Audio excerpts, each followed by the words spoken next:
اپنی اولاد کی دینی تعلیم، اپنی اولاد کی دینی تربیت پر فکر کریں۔ اگر آپ اپنی اولاد کی دینی تربیت پر فکر کر کے فکر مند رہیں گی، کل یہی اولاد آپ کی دنیا بھی بہتر رکھے گی، آپ کی آخرت بہتر رکھے گی۔ کل میں خاتون کے بارے میں سن رہا تھا، اس کی 3 بیٹیاں، تینوں قرآن کی حافظ، اور وہ خاتون اتنی اللہ والی ہے، اس کے خاوند نے اسے موبائل خرید کے دیا، اس عورت نے موبائل سے سم نکال کے گھر پہ رکھ دی۔ خاوند کو کہا کہ اماں سے رابطہ کرنا ہوگا تو آپ کے نمبر سے کر لوں گی، لیکن اب میری بیٹیاں جوان ہو رہی ہیں تو میں گھر میں اس طرح کھلے عام موبائل اور انٹرنیٹ کی اجازت نہیں دے سکتی۔ دیکھو کتنی بڑی بات ہے۔ ایسی ہوتی ہیں عورتیں، بچہ ان کا کوئی 8 سے 10 سال کی عمر کا ہے اور وہ حافظ قرآن ہے۔ اصل میں یہ ماں کی تربیت ہوتی ہے۔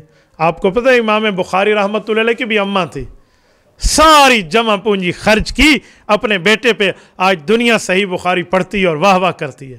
یہ ان کی والدہ ہے جن کی دعائیں ان کے پیچھے ہیں۔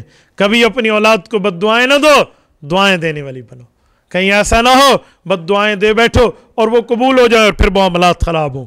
تو اس لیے میری ماؤں بہنوں، اپنی اولاد کی دینی تربیت پر سوچو، دینی معاملات پر سوچو، ان سے غصے پہ نہ بولو، پیار سے بولو۔ جب وہ سو جائیں 2 نفل پڑھ کے اللہ رب العزت کی خدمت میں عرض کرو، میرے مولا میں نے جتنا ان کے ساتھ کرنا تھا کر لیا، آگے اس پر رحمت تو کر دے، اللہ آگے اس پر شفقت تو کر دے، اللہ آگے اس پر کرم تو کر دے۔ تو ماں کی دعا سیدھی عرش پہ جا کے ٹکراتی ہے۔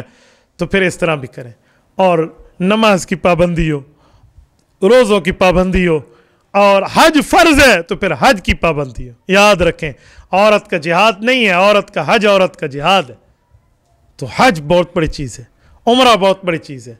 تو اس معاملے میں ٹھیک کریں اور سارے معاملات ٹھیک کریں۔